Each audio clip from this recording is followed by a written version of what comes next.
All right, I got my eyes on. I hope this is coming out fairly clear. But my chickens are running around the yard, and we've had them out now for several weeks, and they're just out running around, eating clover, and we've got a weed that's a relative of the mint that kind of grows all over our yard. Got grass and a little bit of everything else, and they're after bugs. And it's kind of involved in a discussion today of how can chickens, how well can chickens do without feed? And my my answer to that is, I mean, we feed our chickens and they have food in there. We'll put in a couple of buckets. This is about half our chickens. The other half are, there's a couple over there on the other side of the pigs in the garden munching on stuff. But we feed quite a bit of just the yard to them during the winter in particular. We're getting 20 something eggs a day right now, and they grow nicely. They're doing very, very well, and they probably aren't going to eat a gallon of food a day. Gallon bucket full of food a day, maybe a gallon and a half on some days when it's real nasty cold. Also, I've seen a bunch of studies recently where they purport that chickens don't like to be outside. They're scared of being outside. And my chickens, that's definitely not true of, because they've actually been spending a lot of the day up away from the bushes and the trees. And I throw out scratch in the morning and get them out to scratch around in areas I want to clean up. And I don't have to do that. They're perfectly happy eating the weeds and whatever bugs they can find. We've always got lots and lots of earthworms and such as that around right now. And we've had a lot of rain, so the earthworms are mostly up high. But like I said, they just spend a lot of their day. But the studies that people talk about, and you see periodically, that chickens don't want to be outside. They don't like to free range. They'd rather not free range. Admittedly, they're not that far from fencing, and they're not that far from trees, but you will see them basically all over the yard. And if something goes on they're not real sure about, they'll either run to me or they'll run by the dogs. Although sometimes dogs aren't their best defense.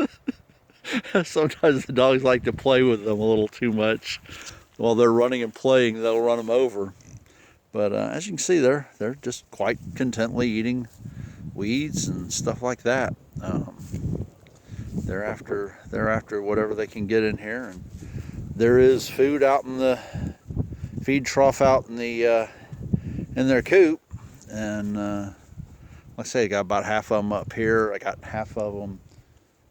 Probably got a third here, a third up here in the garden area, and then there's probably another 10 or so up in the food forest area, and they're just kind of all over.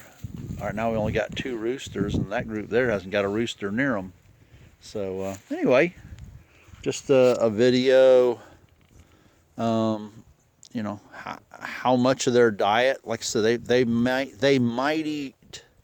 We got 30-ish chickens. We haven't even counted in a while, but we got 30-ish chickens. We get 20 something eggs a day right now, and they may eat a gallon of commercial feed a day, and they get some scratch like every second or third day, just to get them out and get them scratching around in an area. Somebody's not happy. Oh, the dog's trying to get an egg. The dogs get a lot of eggs, but they're eating about a gallon of feed a day for 30 chickens, and somewhere around 30 chickens, and the rest of their feed they're getting from the yard. My maggot buckets are in retirement because it's cold right now.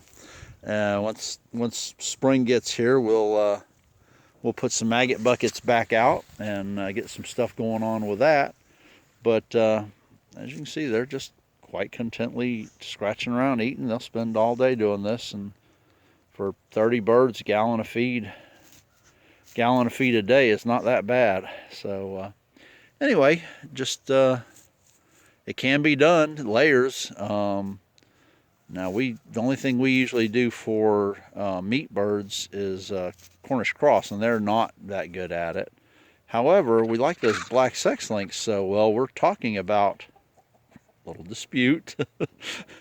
We're talking about trying to, and they got a very large breast, as you can tell, much larger than the Rhode Island Reds.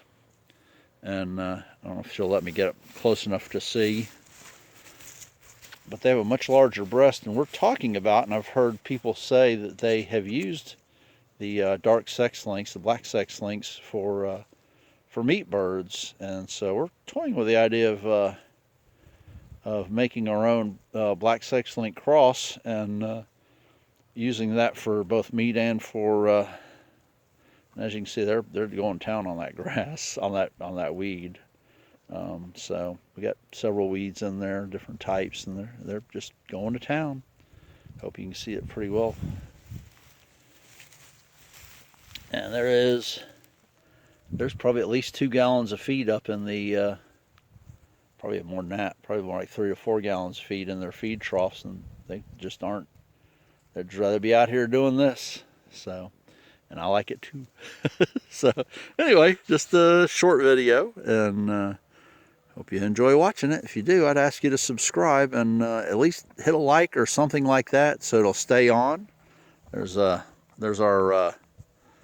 Mr. Red Star.